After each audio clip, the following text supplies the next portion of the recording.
Hello, everybody, and welcome to CLCI Live. Once Yep. again, we are back in the coaching chair and continuing our coaching series. But before we begin, be sure to like, subscribe, share, and comment. We will be looking at the comments in the background. Jerome will be showcasing them after the coaching session to We haven't answer even questions. talked about what we're doing, Anthony. You just jumped right ahead into. I'm doing the intro first, and then I guess, get yeah, into there is what we're kind of an doing. order of events situation, but we want you to like, comment, and share but we are moving into a coaching session because we're doing coaching sessions right now. Mhm. And we've been doing them. So if this is the first time tuning in, there's 5 more episodes before this you can watch. 5 more sessions prior to. Four. You guys, it's the second time. Yes, my brain today. So you can tune in and watch the previous session. Anthony, this is a follow-up session for Sam and Anthony. If you want to comment or have anything to say about what's happening in the session, please do, but we won't share it till after the session is done. But we still want to hear from you. You betcha. Okay. Thanks, Alexa, for turning on. Alexa, turn on my lights for me all of a sudden. I know, sorry. Wait, how about they just turned off? What happened? Alexa, turn on the dining room lights. Okay, y'all got to be careful because other people who have Oh, I know, it, right? We all have them. I'm about to mute myself. That way, nah, I can't let this happen. There, she muted it. There, it works. Aha, we did it. Okay. Anymore. Forget it. So yes. If you are watching, please join in the conversation, and also don't forget to subscribe. If you're somebody who likes coaching and you like curious about coaching, about anything you might want to know about coaching, what we do on this channel is we give you interesting information regarding coaching, regarding the things that come up in coaching topics, all sorts of things, and we also do demos like this. We're also we will talk to you about accreditation, certification, all of those things in videos on our channel. So really worth taking a look, checking it out, giving us a follow so you can come and see what we do and learn more about coaching. Alrighty, I think we're going to let Sam and Anthony get into their follow-up session if we've got nothing else. Hello again, everyone. Let's go. All right, we're going to go away and we'll see you guys on the other side. So just so you know, Sam, I'm doing you a favor because every time I go into this, you're going into the session about 5 minutes after. So that for timing's sake, 30 or so minutes after that starting time. No rush. Problem. Cool. Can you hear me okay? Yep, I'm all good. Can hear you. Awesome. Let me get myself centered, grounded as I typically do.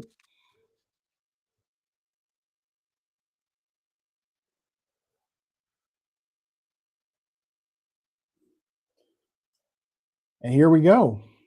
Maybe you should turn your camera off too so you can do the same. No, I'm just kidding around. I'm centered now. I'm ready to go. Let's get it. Anthony, how's it going again? It is going swell. It's going swell. A little bit of a hectic day today. But otherwise, overall, it's good. Good to go. Overall, good. So to speed, since the last time we talked, what's different today? Yeah, so last time we talked, I mean, I was kind of all over the place, I think. And then towards the end of the session, I was like, let's just focus on one thing because I'm overloading myself with all these different sort of things. Just focusing on having consistent workout, at the gym. Since then,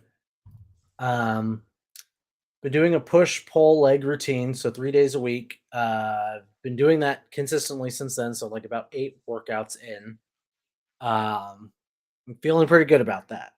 Making a little bit of progress in my lifts, and mostly in my running, and I'm just like getting to the gym at like 7:30-ish was like the main issue. I've been naturally waking up at 7 already, and just at that point, like I just get up out of bed, put on my shorts, and then get out the door. So that has been going good. um, so far. So nothing really has changed in that regard. Just that I'm glad I'm being consistent. Yeah. So there's that consistency, which I remember you speaking about for a good amount of our session last, or actually 2 weeks ago. Was it 2 weeks ago? Yeah, 2 weeks. Golly, man.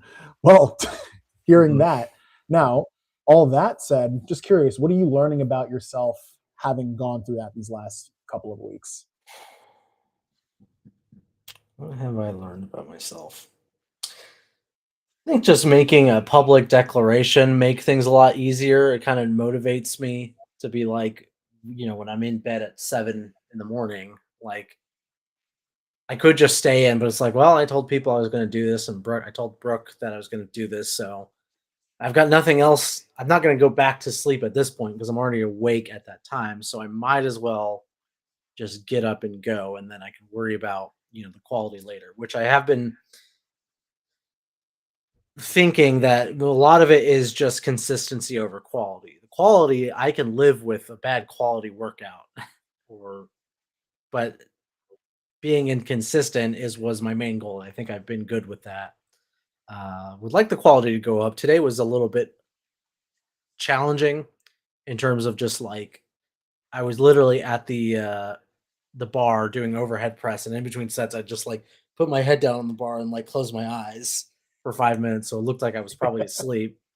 And then I'd wake myself up and then work out and move from one thing to the other. But learning that if I say it out loud and I let people know that I'm going to do something, I kind of want to follow through so I don't look like I don't know, look like a fool, saying one thing and doing one Mm. thing other. I like to think that I am someone who follows through on my word for better or worse.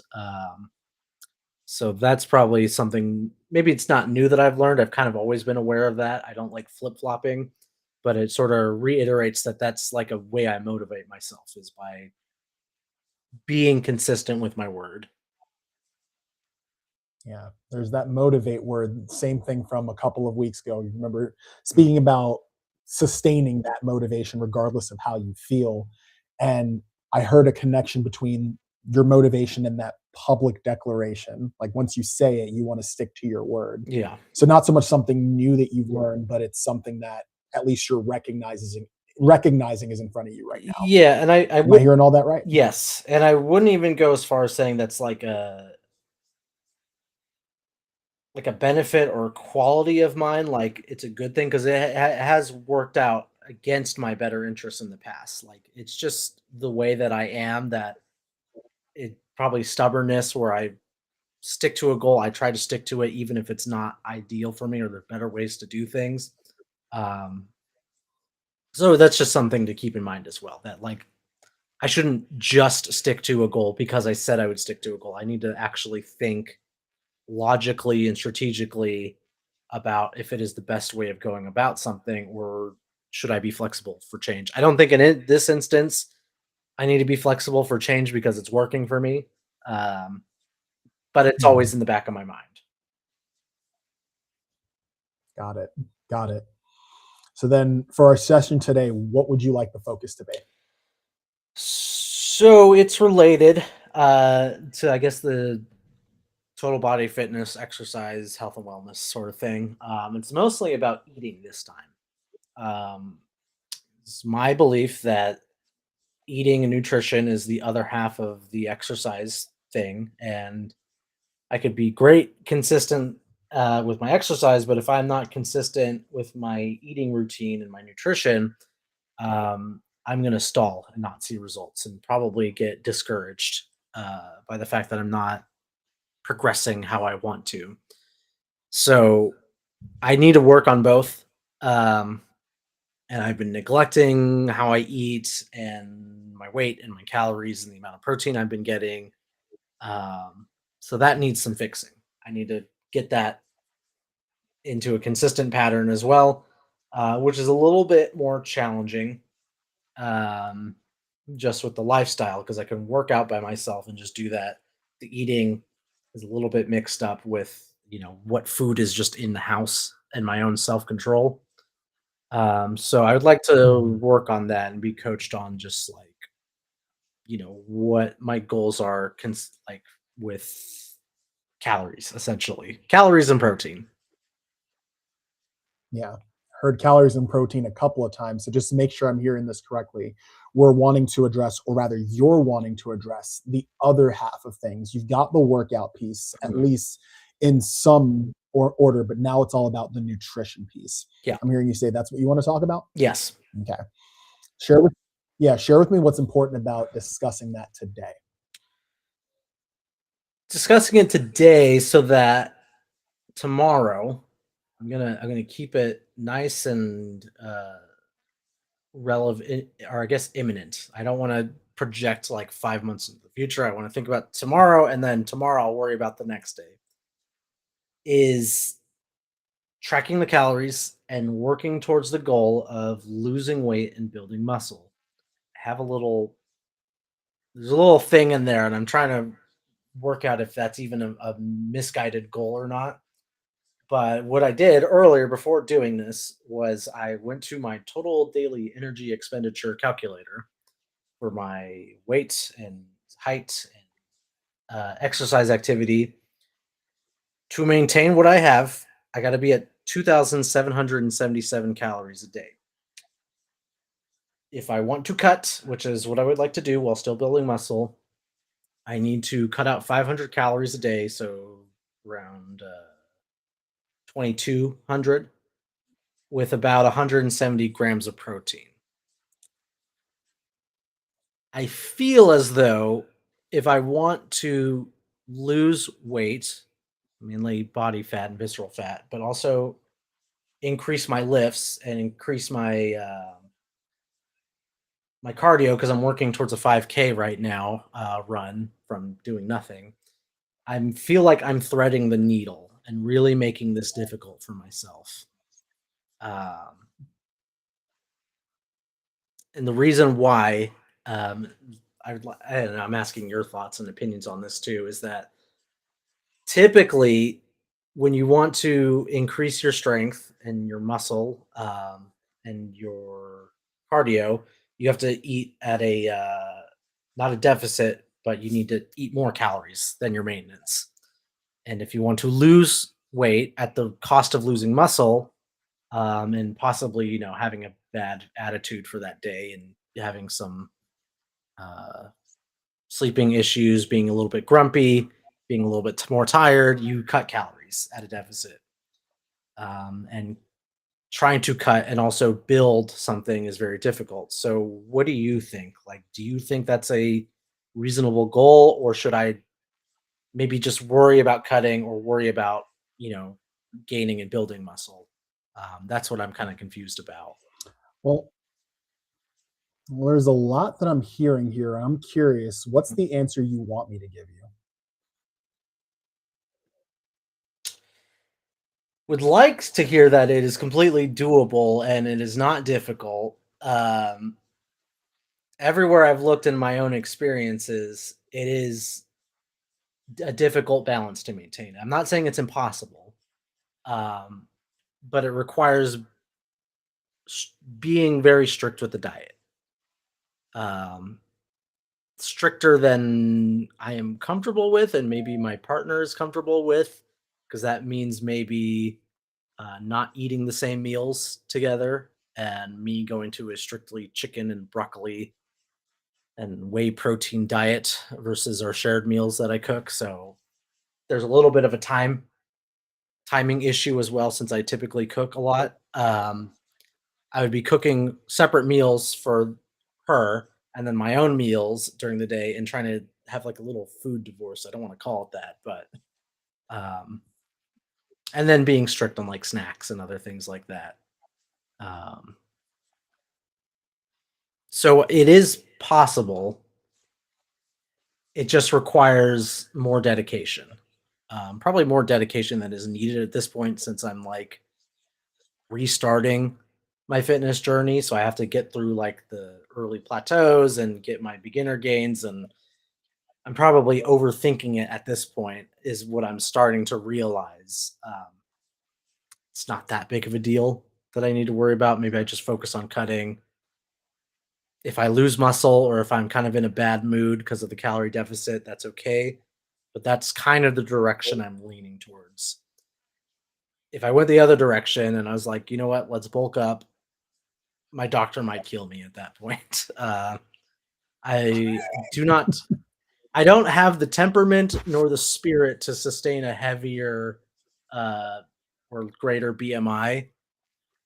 For some reason, my body just is like, you know what, let's have like heart issues or liver issues or, let's get on high blood pressure medicine and things like that. If I was like this much heavier, I might die of a heart attack. Um, Mm.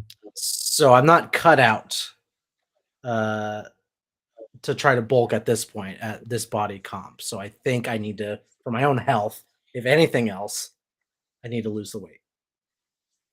Yeah. Well, there's a lot that I'm hearing here. Just to make sure I'm hearing this correctly. Mhm. When I first asked you, what answer do you want me to give you? I heard you say you want me to say that it's doable, like it can be Mhm. done, which makes me curious because throughout this conversation, I've heard you mention that it's going to be challenging, it's going to be difficult, it's going to be difficult, or here's the Mhm. reason why it's going to be challenging. I've heard that as a pervasive theme here. In your world, when something is challenging, how do you tend to approach it?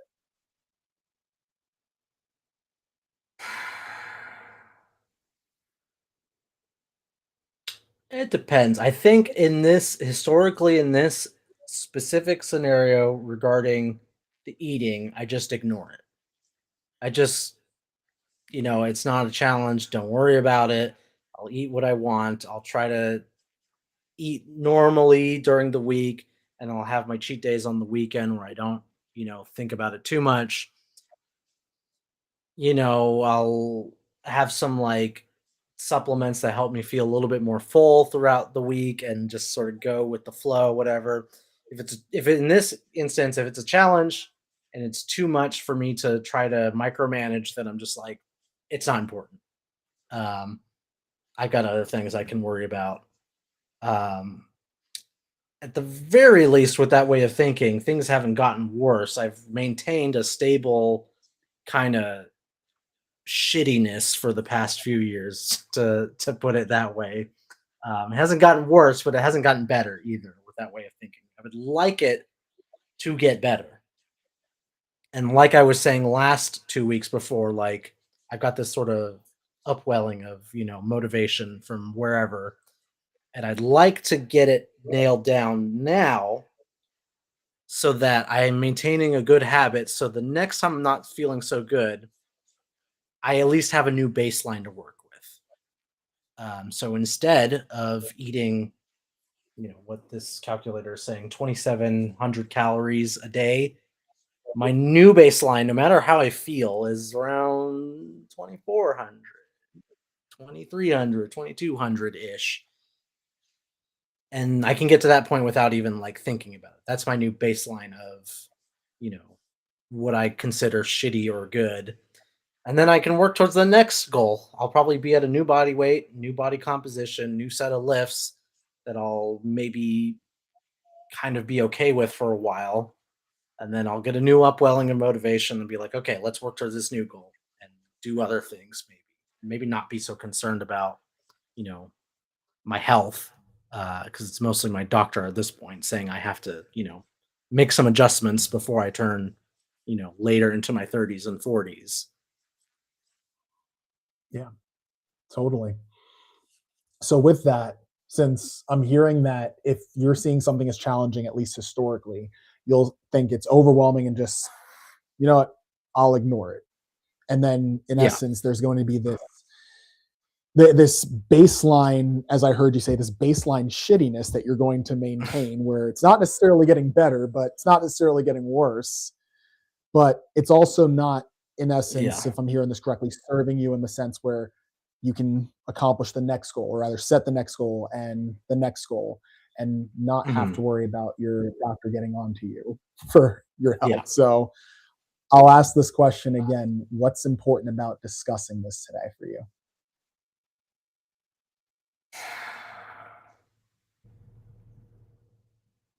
It's important for me to think and feel as if I can maintain my own discipline towards this. Brooks messaging in the live. I see you, Brooke. If I set a goal, because I can count this out, it's all numbers. I'm very comfortable with numbers. Not comfortable with the way I feel about things and my own being in tune with my body. Sometimes I hear people talk about that, and it's almost a bit foreign to me. But the numbers I get. So if I'm counting 2,500 calories a day, 2,400 calories a day, I can stop myself and be like, "That's it for today. I've met my goals. I can I'm not going to go out with friends and have a drink or eat snacks throughout the middle of the day or have ice cream, at the end of the night when I'm watching, Game of Thrones. Um, I have the discipline to just stop at that point. Um, and I have a little number on my phone that tells me I'm at that point. So it's also feeling like I can have the discipline to track that as well.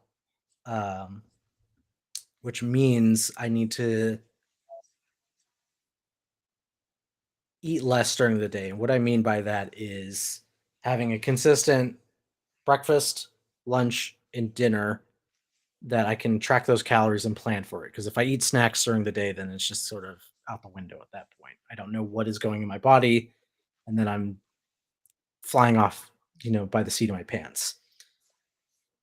I know, the very least, with the HelloFresh meals that I make, they tell me how many calories are in the meal. I'm a bit skeptical about their calculations because they're like, add so much oil and butter into it and go crazy. So I'll trust them for now.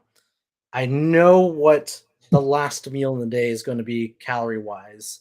I can plan for what lunch and breakfast are going to be like.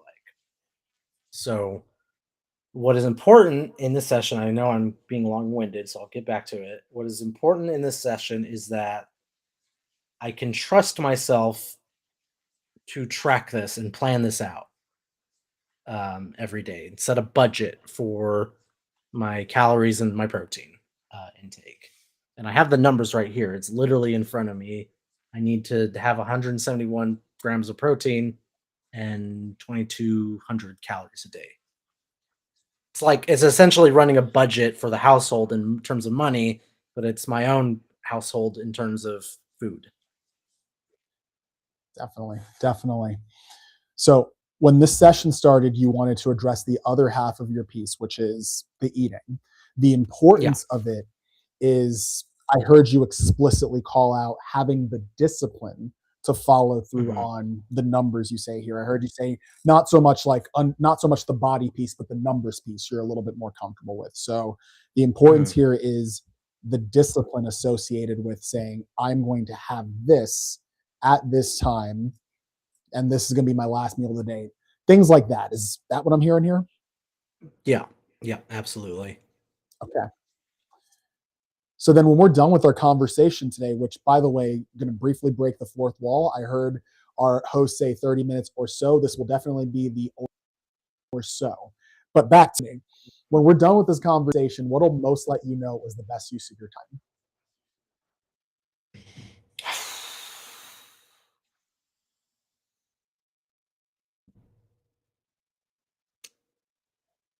I want to say setting the budget, but like that's easy. That could take me 5 minutes. I just look at the meal I'm making, subtract the calories, then divide the remaining in half. Those are my 3 meals of the day. That's easier said than done, though, in practice, though. So the remaining of the time, what would be helpful is maybe exploring why that discipline falls short during the day. And, you know, when I have a plan versus the execution, which is like there's snacks everywhere. And sometimes I just get cravings, and other times friends want to go out or we go places, and it's like, at that point, I'm kind of throwing the whole thing out the window. So don't stress about it too much. And plus, the talking about the discipline, even when the motivation is really faltering. Like if I do, have a 500 calorie deficit, that's going to have definitely have an effect on my mood that day. Um, Especially when I'm hangry and I have other things going on. So you'd be talking about managing those blocks that come up and all the things, all the little things that get in the way of being disciplined. So, in essence, if we are able to answer why the discipline falls short during the day or addressing those Yeah. blocks to those disciplines, that's what would make this conversation a success. Yes, because making a plan is easy. That's the part I can do all day. It's the actual, and I'm hungry right now. So I'm talking about food. I'm like, man, I wish I had like a sandwich right now. And like, uh, Panera is like right around the corner, or some Indian food. Oh, that'd be good too. Um, Mm, but like when those thoughts come in, and I'm like, it's so easy to just go and get the food and just sort of indulge in it. Uh, Stopping myself and realistically, logically looking at what is my allowance for today, so that I can achieve my goals in the future. Um, because for too long have I just been kind of doing whatever and it's not working out for me. mhm. Yeah. There's that recognition that even in the midst of that, in like the Indian or Panera bread, which I saw that expression change when you started I bringing up know. the I'm Indian so food. hungry right now. This wasn't a good conversation to have when I didn't really have a lunch. But yeah, you saw that look on my face. And far be it for me to try to interpret it, but when you think of why does that discipline fall short during the day, what answers come up for you?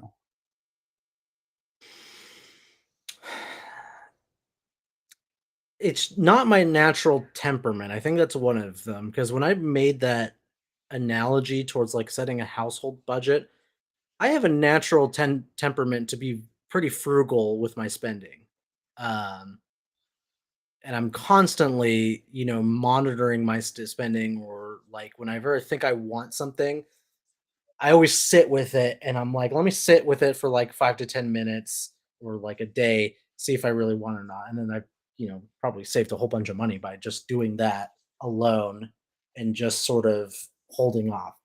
So my natural temperament if I'm using my money in daily budget as a metaphor, is different than my temperament with food, which is just like if I'm hungry, I just want to eat something that tastes good. So that's one of the things that come up, and I don't know how to address that. That might be something, talk to a therapist or a psychologist about. Um, I don't think it's to that degree, but it's like diving into something deeper psychologically speaking that I don't have a ready answer for. So that's one thing that comes up with discipline and like my judgment when it comes to those things. Um, the other is just how readily available food is, in the house. Um, just snacks and hidden little stockpiles of candy everywhere. I don't eat this candy, but it's left over from Halloween, and it just sort of illustrates my points. Um, it's like when a smoker stashes cigarettes in secret places. There's just little secret nooks and crannies of snacks everywhere. So it's just readily available. It's very easy to give in to any sort of impulse. Um, so that would be two ways that comes up, um, for that discipline piece. So the difference between, at least the difference in discipline between your money and food, that when you're hungry, you just want Mhm, to eat something good. That's number one. And number two, mhm. how readily available these secret stashes of food are. Those are two things that come up as far as what makes discipline hard during the day. Am I hearing that right? Yeah, and I think it still goes back to the temperament because I've got Amazon on my phone. I can buy whatever bubbles up in my mind, but I just don't for whatever reason. When I'm hungry, that's more of a stronger urge that I'm like, I gotta eat something during the day, so I might as well make whatever's in the fridge. Um, I've got a big appetite, and Brooke knows I'm like the little garbage disposal. Whatever she doesn't finish, I feel like is a waste. I'm like, yeah, I'll eat it. Um, so a lot of it is just managing that, you know, just hunger, I guess, just wanting to eat whatever Yeah. and trying to Well, tamp it down to a reasonable degree. Maybe not be so uh, damn hungry all the time. I mean, what would be a reasonable degree? Eating 2,400 or 2,300 calories rather than 2,700 calories. Uh, what would be a reasonable degree?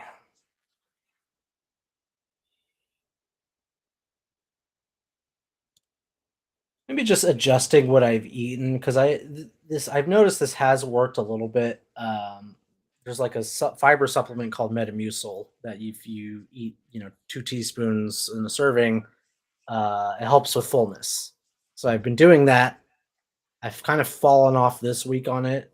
I need to start doing that again because it's mostly just a sensation of like fulfilling that sense of fullness. I want to that might help a little bit. But I want to feel full on less food though.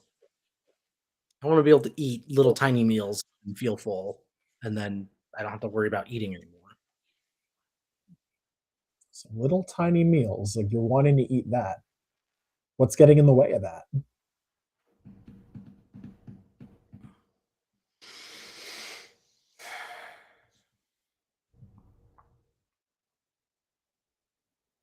I think just myself. Just like I used to, like as a kid, and teenager, I used to eat a lot and not gain a whole lot of weight. I was a string bean. So I'm used to just eating a lot of food. But as I got older, that metabolism kind of switched over. So it's not the way things were when I was in my 20s. Um, so that hasn't corrected itself. I'm still eating as if I was in my 20s. Um, and late teens, but that hasn't really been beneficial for me. So that I don't know how to fix though. Aside from the option of like getting on like a GLP-1 or Ozempic, not really interested in doing it at that point. I don't think my doctor or my insurance would be keen on that as well. So I'm kind of getting rid of that option prematurely.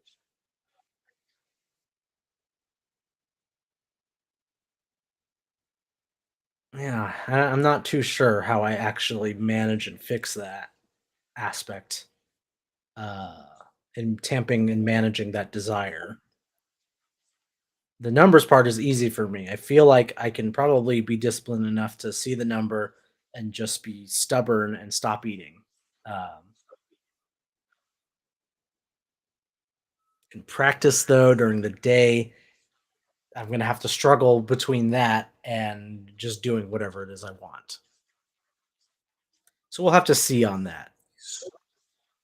Yeah. Struggle between that and doing what you want here. Mhm.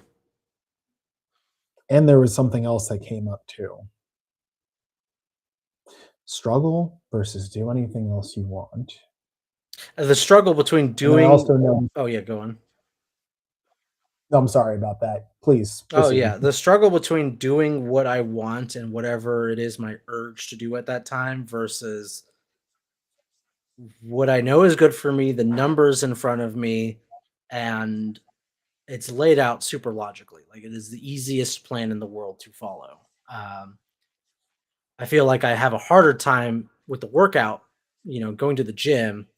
I have a harder time planning that, but the urge to just get up, go to the gym is very easy for me. So what it really comes down to is forcing myself to do something and be proactively doing an action seems easier to me than it is to manage and suppress things that I want to do. That part is a little bit harder for me and why I think I'm struggling more with the food conversation than the workout conversation. I can trick myself into wanting to go to the gym, um, and the rest will follow. I'm having a harder time tricking myself to not want, to eat whatever it is I want and manage that sort of desire, which is very helpful for me now that I'm recognizing that. I don't know what to do with it now, um, but I'm glad the recognition is there. Yeah, definitely. So there's a little bit of recognition, and I know that our time is coming Mhm. short here. But I am curious, since I'm hearing you say you can trick yourself into the workout piece, but not so much into the eating piece. Mhm. So, what do you want here?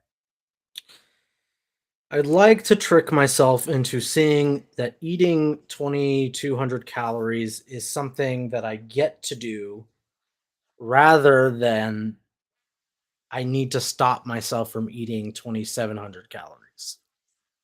I'm trying to reframe the goal in my head because for some reason managing my desires and what I want is a lot more difficult than just pretending I have a new desire and I'm doing an action and I'm being proactive towards something.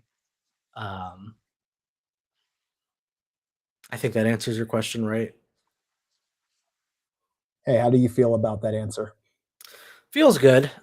I feel like if we had more time, I could really nail down how do I reframe this entire way of thinking so that I feel like I'm being proactive and working towards a goal rather than just sort of managing, my bad habits. Um, so I feel like it's a good start and it'll at least be helpful to think that way, as I'm going throughout my day and, getting my meal plan together. Um, yeah, I think that will be a good way to sort of reframe the thought at the very least, and then the next time we meet, I can check in to see how that reframe went. And maybe I'll do some work in the meantime about like how do I make it a goal? How do I gamify it? How do I make it a checkbox that I check rather than, me struggling to trying to suppress my horrible urges for Panera and Indian food. Hmm. What made you say horrible urges? I don't know, it's the way that it's been framed this entire conversation is that I'm trying to stop and suppress some oh gosh, what's the opposite of a virtue? A vice. I'm trying to stop a vice rather than work towards a virtue. Um, Hmm. is how I've been framing the conversation so far. Um, but that's not really been a helpful way of thinking. It hasn't been a fruitful way of thinking for a while. So I need to change the way I think about it. Hmm. So, in that frame, I'm hearing you say that it might be much more beneficial to look at things from like what virtues am I chasing versus what vices am I trying to avoid? Yeah. Yeah. That would be a good way to look at it. Using that as a metaphor, I don't really believe in virtue or vice, ethics or morals, but that's a handy metaphor that I have at the time. Hey, it's your metaphor to have in the space you need it in the space you want it. Well, then, as we get ready to wrap up today, what would you say was your takeaway from the session? Takeaway. Maybe slow down and just sort of think about, the conversation that I have, um, and the way that I think about these sort of things. Um, a lot of the times, the decision is just sort of made in the moment when I'm hungry. Just go make something to eat. Stop. Think about the conversation I just had. Think about the way I'm framing my relationship to food and calories, and then make a decision and go from there. So a lot of it is just kind of slowing down. Don't be so automatic. Don't just sort of shoot from the hip or think with my gut. Slow down and really be more mindful about what choices I am choosing to make rather than what vices I am trying to ignore. Boom, takeaway. All right. So, with that takeaway, what will you do between now and our next coaching session that supports the slow down, be mindful, think of the virtue versus the vice? Committing to the next session seems like a lot. I'm going to commit to tomorrow. Look at what meal we're having for dinner, write down the calories, and plan what I'm going to have that day. And then just follow through with that plan one day at a time. Probably start to get a little overwhelmed if I think about it on a larger time scale. Keeping it very narrow will help me be focused. Understood. So, just looking more towards tomorrow, Yeah. Yeah. like having that plan for tomorrow versus going all the way to our next session. Yeah. Because that could be Whenever that 2 weeks from now. It could be never. And then I have no plan. But tomorrow I can think about. I can just work one day at a time. And then if I do that indefinitely till I die, then I'll be fine. Got you. Brooke is Well, laughing in since the I'm other hearing you room. say that you're Well, hearing you say you want to think about it, can't really hear Brooke laughing. Yeah. If tomorrow comes and you don't think about it, what happens? I stay this mediocre.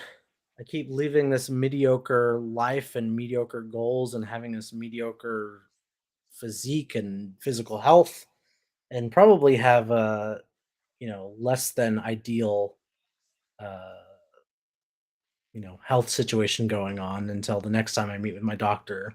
I don't want to live like that anymore. I'd like to work towards a goal. Um, so I will just be disappointed, I guess maybe is the best word I can pull out of my head at the moment, that I wasn't able to follow through with what I was saying. I'm hearing the word mediocre and I'm hearing the word disappointed. And going back to what you told me earlier, as far as avoiding vices but moving towards virtue, if being mediocre and being disappointed are not what you want, what do you want to be? I would like to, whatever, I guess proud would be another word. I was about to say appointed rather than disappointed. I would like to be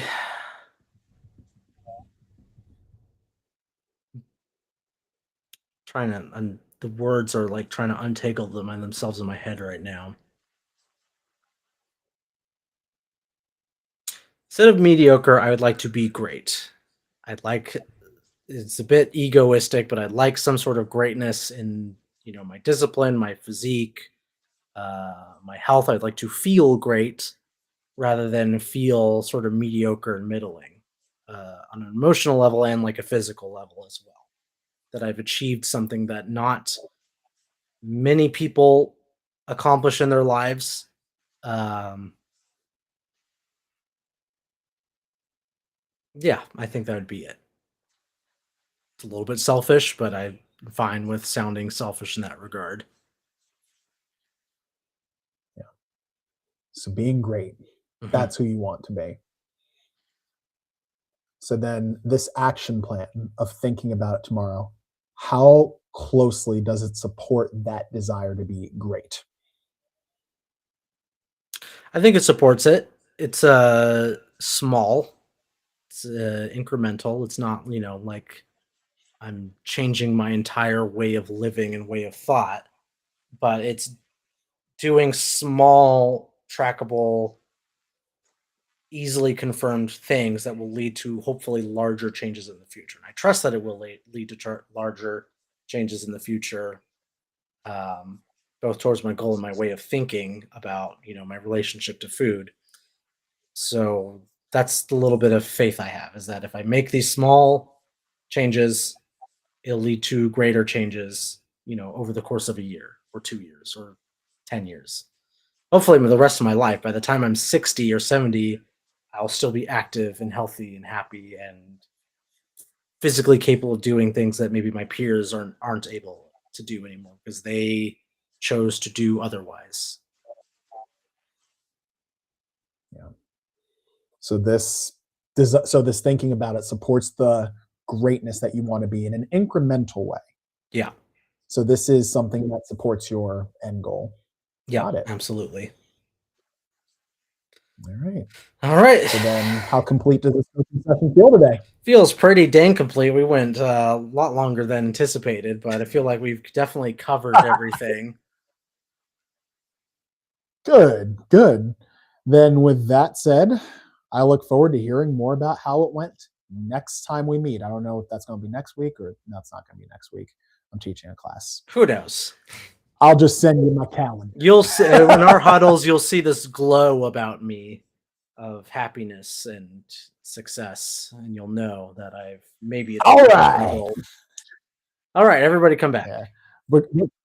Yeah, Brooke's dying to get back in. Like, let us in. All right, y'all got 10 minutes. You're laughing in the other room. I can hear it. Oh, I was just being catty about good stuff, guys. Good stuff. No, that was good. That was a good coaching session. Yeah. Jen, I think Jen had some really good observations. Well, I mean, I do take notes. I nerd out on this. Look, I swear. Okay, so I love the question. Before we actually talk into this, I like, that we are going to, Oh, but okay. really, the idea of nerding out on watching somebody else coach and taking notes, anyone else out there that is learning, it's always a good thing to do that kind of behavior. Okay, that's it. I just needed to plug that. So the question that Sam started with, so since the last time we talked, what's different today? I love that first question. And then what are you learning about yourself? So facilitating client growth, but in the beginning of the session, because it's a follow-up session. Then there was a time when Anthony flat out asked Sam, what do you think? And I love this. What's the answer you want me to give you? Because that is shining a spotlight on what he wants. So that was I did that a little bit intentionally. Yeah, I was like, you can't get me with that one. You know how many people have tried? I know, it's a little bit of a softball. No. And then Sam, excellent coaching the person, not the problem, PCC level. How do you tend to approach something that is challenging? So going deeper with Anthony's, that was so good. You asked what's important to you today about this topic twice. That was powerful. I actually, when you asked it twice, I thought to myself, oh, he is going to do comp 3. I thought he was letting it go. So then you finally came back around to comp 3. And I don't actually remember what it was, but I definitely heard it. What will let you know this is the best use of our time?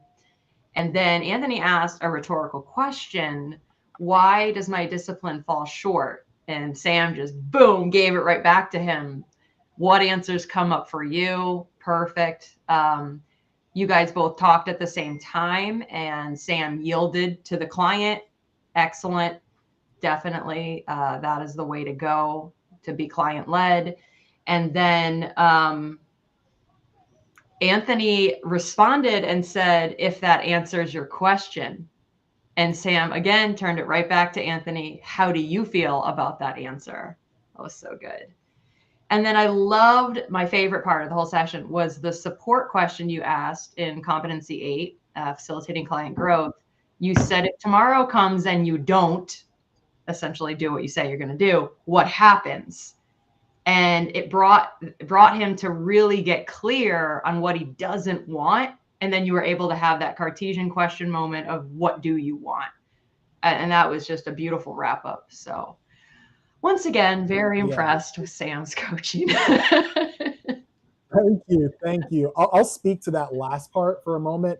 During my ACC evaluation, that was one of the points of improvement that the evaluator gave me. Like, when the client gives you something intangible, like I'm going to think about that, don't just take that on their word. Because I think all of us have been in conversations with people who are like, I'm going to think about it. And then you left the conversation, you ain't think about jack diddly squat.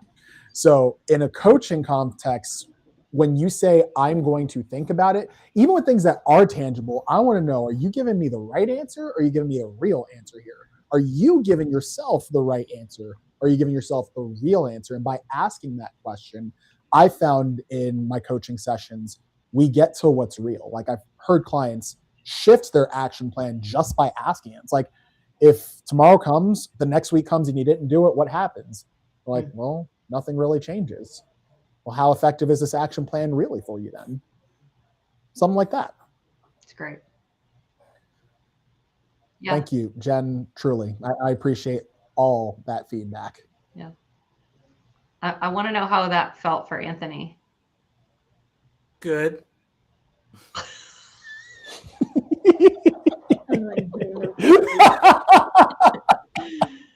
Oh, Anthony, thank you for your service today.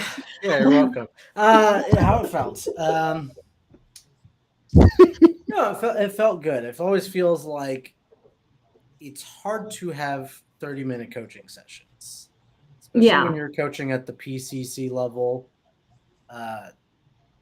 It always wants more. There's always more to be said, and when you take something small, more, it's like this Russian nesting doll. There's just more to always unpack and go for. So it can lead the conversation to many different places. Our time was fine.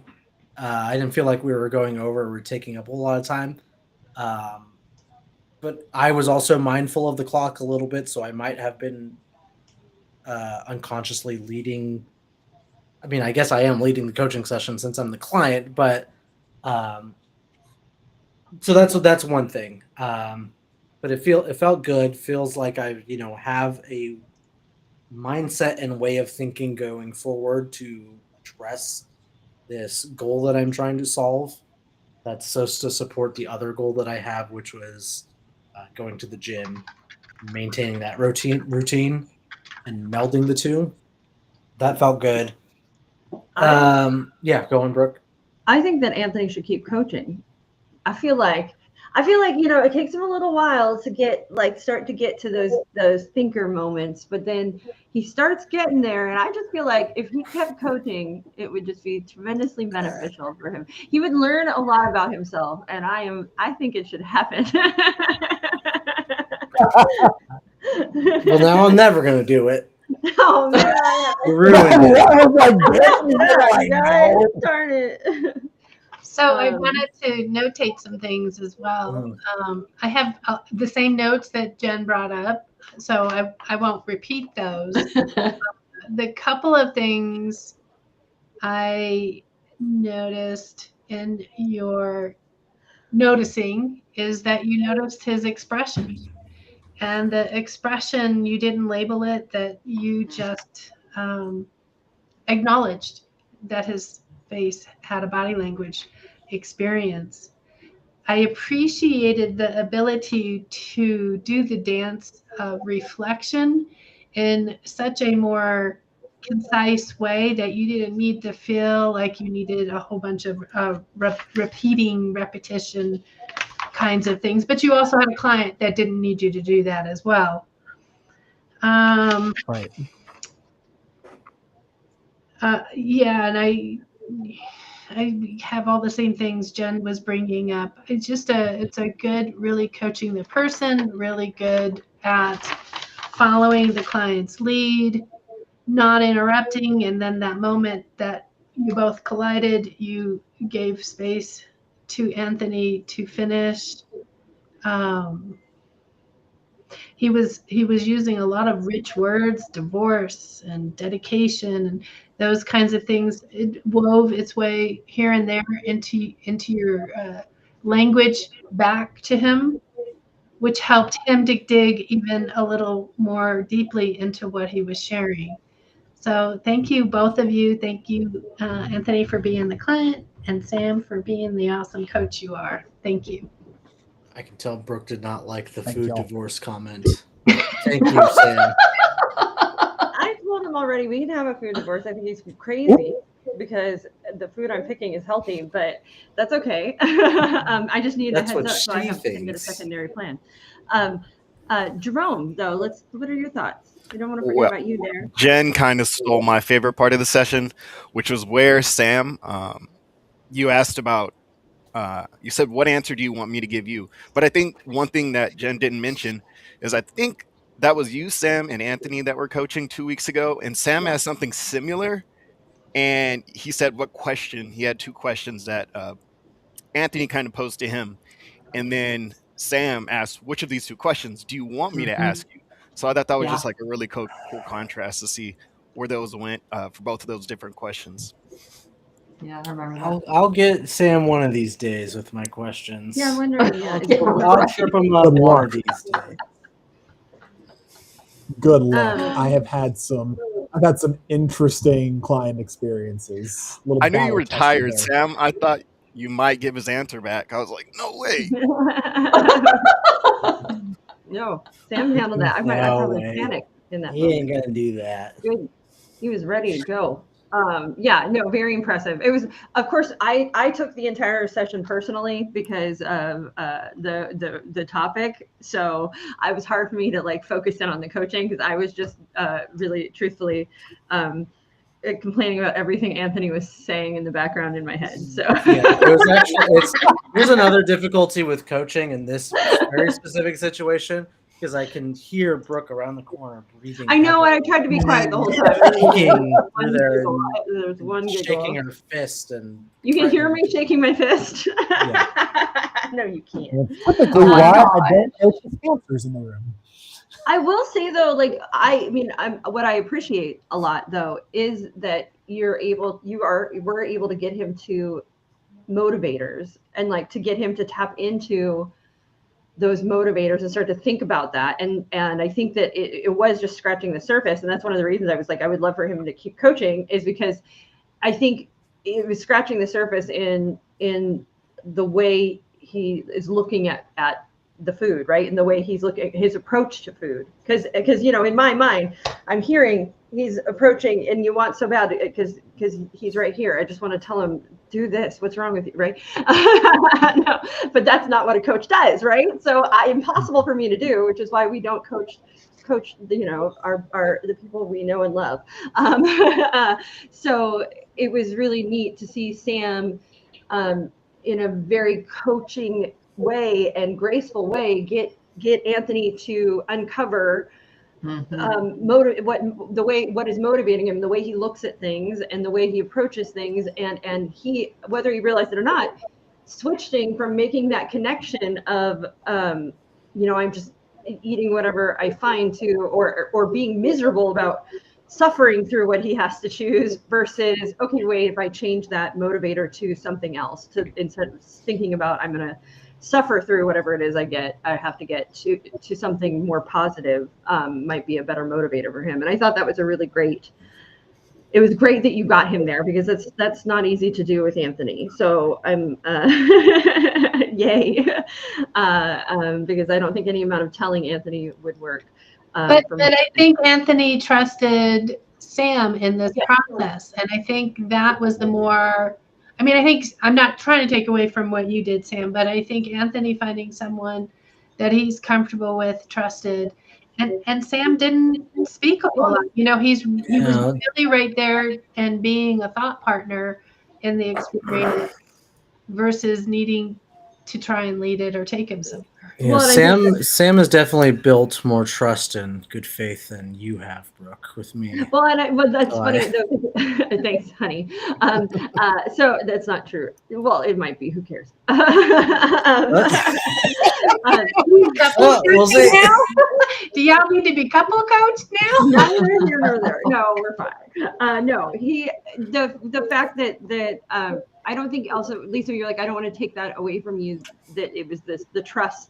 I don't think that takes it away from Sam at all. I think that in fact, like, shows that Sam is really holding that coaching space in a way that creates trust. I think that is part of what being a great coach is being able to create that space of trust, and that where Anthony could start to think a little deeper, because I think so much is about, Anthony approaching things from a very analytical way and the way that he perceives. So getting him to those deeper, more motivating spots, I think, is a little harder, which is why I think it takes longer to set the session contract with him. Than somebody like Jen or I, who are like, we're ready to go. We're ready to go. Yes, it's all right there on the exactly. surface.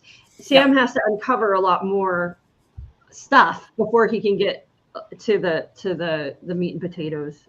I'm a complicated person. This is such an important call out, though, because this is the difference in the way you approach your client, right? If I tried to do what I do when I coach Brooke with Anthony, it would not go well, because he needs more time for me to be with him where he's at, instead of me trying to take him where I think maybe he could go. I got to stay out of what I want, and I got to just meet him where he's at, or we're never going to build safety and trust to go anywhere from that. Yeah. And this is precisely why when people ask in class, like, what are the best kinds of questions to ask a client? You really can't tell that, because every client is different.